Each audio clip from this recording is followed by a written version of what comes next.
নমস্কার, learn with Arindam YouTube চ্যানেলে আপনাদের সকলকে স্বাগত। জাতীয় শিক্ষানীতি 2020 কী এই জাতীয় শিক্ষানীতি?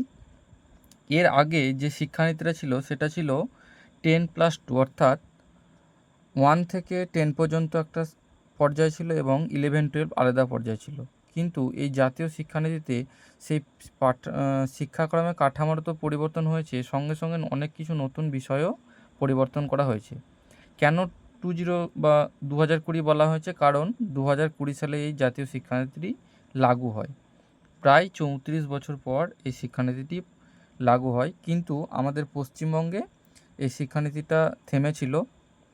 আমাদের যে নতুন সরকার, সেই নতুন সরকার কিছুদিন আগেই কেন্দ্রের সঙ্গে একটা চুক্তিতে স্বাক্ষর করেছে বলে শোরগোল পড়ে গিয়েছে। সেই নিয়ে আজকে আলোচনা করব যে জাতীয় শিক্ষানীতি কী, এর বৈশিষ্ট্যসমূহগুলোই বা কী। প্রথমে আমরা জেনে নেব 5+3+3+4 শিক্ষাক্রমের কাঠামোটা। প্রথমেই দেখুন, প্রারম্ভিক পর্যায়ে রয়েছে 3 থেকে 8, মানে 3 বছর থেকে 8 বছর সময়কাল পর্যন্ত রয়েছে প্রারম্ভিক পর্যায়ে। প্রস্তুতিমূলক পর্যায়ে রয়েছে 8 বছর থেকে 11 বছর সময়কাল পর্যন্ত, এবং মধ্য পর্যায়ে রয়েছে 11 বছর থেকে 14 বছর পর্যন্ত, এবং মাধ্যমিক পর্যায়ে রয়েছে 14 বছর থেকে 18 বছর পর্যন্ত। এই যে 5+3+3+4 শিক্ষাক্রম কাঠামো, এটা আমরা আরও ডিটেলসে জেনে নেব।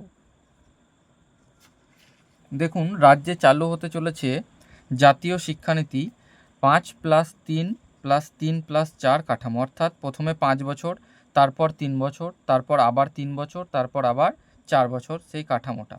প্রথমে কি বলছে? প্রথম 5 বছর বয়স 3 থেকে 8, ফাউন্ডেশন স্টেজ অর্থাৎ প্রাক প্রাথমিক 3 বছর প্লাস প্রথম ও দ্বিতীয় শ্রেণী 2 বছর। প্রাক প্রাথমিক স্তরে 3 বছর সময় দেওয়া হবে এবং প্রথম ও দ্বিতীয় শ্রেণীতে 2 বছর সময় দেওয়া হবে। এরপর হচ্ছে প্রিপারেটরি স্টেজ। এই বয়সটার সময়কাল হচ্ছে 3 বছর, বয়সসীমা হচ্ছে 8 থেকে 11 বছর। তৃতীয় থেকে পঞ্চম শ্রেণী, অর্থাৎ তৃতীয় শ্রেণী থেকে পঞ্চম শ্রেণী পর্যন্ত এই প্রিপারেটরি স্টেজে রাখা হয়েছে। এরপরে আছে মিডিল স্টেজ। 3 বছর সময়সীমা দেওয়া হয়েছে, বয়স 11 থেকে 14 বছর, অর্থাৎ 11 বছর বয়স থেকে 14 বছর বয়স পর্যন্ত এই মিডিল স্টেজে রাখা হবে। ক্লাস হবে ষষ্ঠ থেকে অষ্টম শ্রেণী, ষষ্ঠ শ্রেণী থেকে অষ্টম শ্রেণী পর্যন্ত এই সময়ে রাখা হয়েছে। এরপরে রয়েছে সেকেন্ডারি স্টেজ, 4 বছর। সেকেন্ডারি স্টেজে সময় দেওয়া হয়েছে 4 বছর, বয়স 14 থেকে 18 বছর। নবম থেকে দ্বাদশ শ্রেণী পর্যন্ত এই 4 বছর সেকেন্ডারি স্টেজে রাখা হয়েছে। একটানা 4 বছরের কোর্স, এখানে আর্টস সায়েন্সের বিভাজন নেই, যে কোনো বিষয় নিয়ে এখানে পড়াশোনা করতে পারে। এখানে দেখুন, ফাউন্ডেশনাল স্টেজ পর্যায়ে 5 বছরে এই সময় ক্লাসের সময় হচ্ছে নার্সারি থেকে ক্লাস 2, বয়সকাল হচ্ছে 3 থেকে 8 বছর। মূল বিষয়বস্তু কি বলছে? কোনো লিখিত পরীক্ষা থাকবে না, অর্থাৎ এই সময়কাল পর্যন্ত কোনো লিখিত পরীক্ষা থাকবে না। খেলাধুলা এবং গল্পের মাধ্যমে মজাদার উপায়ে শেখানো হবে। মাতৃভাষাকে গুরুত্ব দেওয়া হবে, অর্থাৎ যে মাতৃভাষায়, যে অঞ্চলভেদে যেই মাতৃভাষা রয়েছে, সেই মাতৃভাষাকে গুরুত্ব দিয়েই এই সময়কালে পড়ানো হবে। এরপরে যে প্রিপারেটরি স্টেজ, অর্থাৎ 3 বছর যে সময়, ক্লাস 3 থেকে ক্লাস পঞ্চম শ্রেণী পর্যন্ত বা 5 পর্যন্ত, এর বয়সসীমা হচ্ছে 8 বছর থেকে 11 বছর। এটা প্রত্যেকটাই শিক্ষার্থীদের বয়স। 8 বছর থেকে 11 বছর যে সময়কালটা, এটা হচ্ছে শিক্ষার্থীদের বয়স। প্রাথমিক গণিত, রিডিং পড়া এবং হালকা ক্লাসরুম নিয়মের সাথে পরিচয় করানো হবে।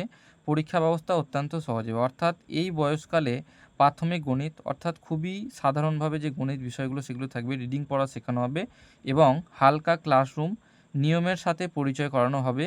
পরীক্ষা ব্যবস্থা অত্যন্ত সহজ হবে, এই সময়ে পরীক্ষা ব্যবস্থা অত্যন্ত সহজ হবে। এরপরে রয়েছে 3 নম্বরে রয়েছে মিডিল, 3 বছর। এখানে ক্লাস ষষ্ঠ থেকে 6 থেকে ক্লাস 8, অষ্টম শ্রেণী পর্যন্ত রাখা হয়েছে 3 বছর, 6, 7, 8। এর সময়কাল হচ্ছে 11 থেকে 14 বছর, অর্থাৎ শিক্ষার্থীর বয়স 11 থেকে 14 বছর বয়স পর্যন্ত এর সময়কাল। এখানে কি শেখানো হবে? এখানে দেখুন, ওইগুলো তো শেখানো হবেই, এর পাশাপাশি ক্লাস ষষ্ঠ শ্রেণী থেকে কম্পিউটার কোডিং শেখানো শুরু হবে। এটা একটা নতুন বিষয়, কম্পিউটারে কোডিং যেটা আছে সেটা শেখানো হবে। এছাড়াও ছুতোর বাগান ও ইলেকট্রিশিয়ানের কাজের উপর 10 দিনের ব্যাকলেস ইন্টার্নশিপ থাকবে। ব্যাকলেস ইন্টার্নশিপ বলতে 10 দিনের একটা, এখন যেটা প্রজেক্ট হয়, সেই প্রজেক্টটায় হাতে কলমে 10 দিনের শেখানো হবে বিদ্যালয়ে। সেকেন্ডারি স্টেজ 4 বছর, এখানে ক্লাস 9 থেকে 12 পর্যন্ত রাখা হয়েছে, অর্থাৎ নবম, দশম, একাদশ, দ্বাদশ। সময়সীমা হচ্ছে শিক্ষার্থীদের বয়স হবে 14 থেকে 18 বছর। এই সময় কি আর্টস, সায়েন্স বা কমার্সের কঠোর ভাগ থাকবে না, অর্থাৎ যে কোনো বিষয় নিয়ে পড়াশোনা করতে পারবে এমনই একটা নিয়ম।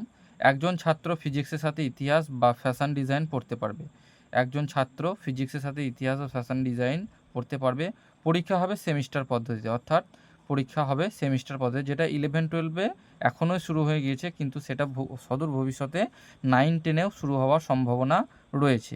এই শিক্ষানীতিতে সেটাই রয়েছে। জাতীয় শিক্ষানীতির আরও যে বৈশিষ্ট্যগুলি রয়েছে, ভাষানীতি ও মাতৃভাষা। ভাষানীতি ও মাতৃভাষা, পঞ্চম শ্রেণী পর্যন্ত মাতৃভাষার ওপর গুরুত্ব, বহুভাষিকতার প্রচার, অর্থাৎ পঞ্চম শ্রেণী পর্যন্ত মাতৃভাষার ওপর গুরুত্ব দেওয়া হয়েছে, যেখানকার মাতৃভাষা যেটা সেটার উপর খুব জোর দেওয়া হয়েছে। বহুভাষিকতার প্রচার, অর্থাৎ একাধিক ভাষার উপর জোর দেওয়া হয়েছে, প্রচার করা হয়েছে। এরপর রয়েছে বৃত্তিমূলক শিক্ষা ও কারিগরি প্রশিক্ষণ। একটু আগে দেখলাম ষষ্ঠ শ্রেণী থেকেই বৃত্তিমূলক শিক্ষা, অর্থাৎ হাতে কলমে কাজ শেখানো হবে বিভিন্ন দপ্তরে, যেমন ধরুন কম্পিউটার হতে পারে, ইলেকট্রিশিয়ানের কোনো কাজকর্ম হতে পারে, ছুতোরের কোনো কাজকর্ম হতে পারে, মাপযোগের কোনো কাজকর্ম হতে পারে, সেগুলো ষষ্ঠ শ্রেণী থেকেই যুক্ত করা হয়েছে। নৈপুণ্য বিকাশ ও ইন্টার্নশিপ, এখানে নৈপুণ্য বিকাশ হবে এবং ইন্টার্নশিপেরও সুযোগ থাকবে। এরপর রয়েছে বহুমুখী ও আন্তঃবিষয়ক শিক্ষা। বহুমুখী ও আন্তঃবিষয়ক শিক্ষাতে কী বলা হয়েছে, বিষয় বাছাইয়ের স্বাধীনতা, অর্থাৎ বিষয় যে কোনো ছাত্র যে কোনো বিষয় নিয়েই পড়াশোনা করতে পারে। কলা ও বিজ্ঞান বিভাগে বিভাজনে হ্রাস, অর্থাৎ কলা বিভাগের সঙ্গে বিজ্ঞান বিভাগের বিষয় নিয়েও পড়তে পারে, কেউ বিজ্ঞান বিভাগের বিষয়ের সঙ্গে কলা বিষয়ের বিভাগ নিয়েও পড়াশোনা করতে পারে। এই হচ্ছে জাতীয় শিক্ষানীতি 2020-র মূল বৈশিষ্ট্যসমূহ। এইটি পশ্চিমবঙ্গে লাগু হতে চলেছে খুব শীঘ্রই, সেটা নিয়েই একটা চুক্তি কিছুদিন আগেই স্বাক্ষর হয়েছে। এরপর আসি পিএমশ্রী যোজনা। পিএমশ্রী যোজনা কি? পিএমশ্রী যোজনা হলো ভারত সরকারের একটি কেন্দ্রীয় উদ্যোগ, যার পূর্ণরূপ prime minister schools for rising India.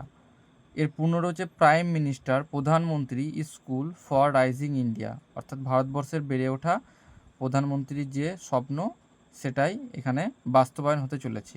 এর মূল লক্ষ্য হলো সারা দেশে প্রায় 14,500-টিরও বেশি বিদ্যমান সরকারি স্কুলকে উন্নত ও আপগ্রেড করে আদর্শ মডেল স্কুলে পরিণত করা। এই স্কুলগুলি জাতীয় শিক্ষানীতি NEP 2020 এর আদর্শ ও লক্ষ্যগুলোকে বাস্তবায়িত করবে। এবার জেনে নেব পিএমশ্রী কী। পিএমশ্রী হলো ভারতের সরকারের একটি উদ্যোগ, যার উদ্দেশ্য নির্বাচিত সরকারি স্কুলগুলোকে আধুনিক ও উন্নত মানের মডেল স্কুল হিসেবে গড়ে তোলা এবং শিক্ষার মানকে নতুন উচ্চতায় নিয়ে যাওয়া, অর্থাৎ শিক্ষার যে মান সেটাকে নতুন উচ্চতায় নিয়ে যাওয়া হচ্ছে এর লক্ষ্য। প্রধান বৈশিষ্ট্যসমূহ কি? প্রথমে রয়েছে স্মার্ট ক্লাসরুম ও আধুনিক অবকাঠামো, অর্থাৎ সুবিধাসম্পন্ন ভবন, স্মার্ট ক্লাস, লাইব্রেরি, ল্যাব, শৌচাগার ইত্যাদি উন্নত সুবিধা। দক্ষতা উন্নয়ন ও কর্মমুখী শিক্ষা, বৃত্তিমূলক শিক্ষা, স্কিল ডেভেলপমেন্ট এবং ভবিষ্যতের জন্য প্রস্তুতি এর প্রধান বৈশিষ্ট্য।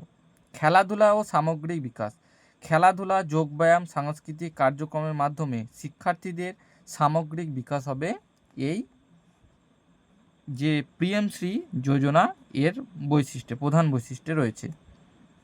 এরপর কি রয়েছে? প্রযুক্তি নির্ভর শিক্ষা, ডিজিটাল লার্নিং, সামগ্রী, ইন্টারনেট সুবিধা এবং প্রযুক্তির সঠিক ব্যবহার। অর্থাৎ ডিজিটাল লার্নিং বলতে আগে যেমন চক ডাস্টারে ক্লাস হতো, এখন সেটা ডিজিটাল বোর্ডের মাধ্যমে ক্লাস হবে। সামগ্রী অর্থাৎ ইলেকট্রিক সামগ্রী, ইন্টারনেট সুবিধা অর্থাৎ প্রতিটি বিদ্যালয়ে ইন্টারনেটের সুবিধা থাকবে এবং প্রযুক্তির সঠিক ব্যবহার হবে। পরিবেশ বান্ধব স্কুল, সবুজ পরিবেশ, সোলার এনার্জি, জল সংরক্ষণ ও বজ্র ব্যবস্থাপনা এর ওপর গুরুত্ব, অর্থাৎ বিদ্যালয়ে গাছ লাগানো হবে, সবুজ পরিবেশ গড়ে তোলা হবে। সোলার এনার্জি অর্থাৎ সোলার প্যানেলের মাধ্যমে, সৌরশক্তির মাধ্যমে বিদ্যুৎ নেওয়া হবে।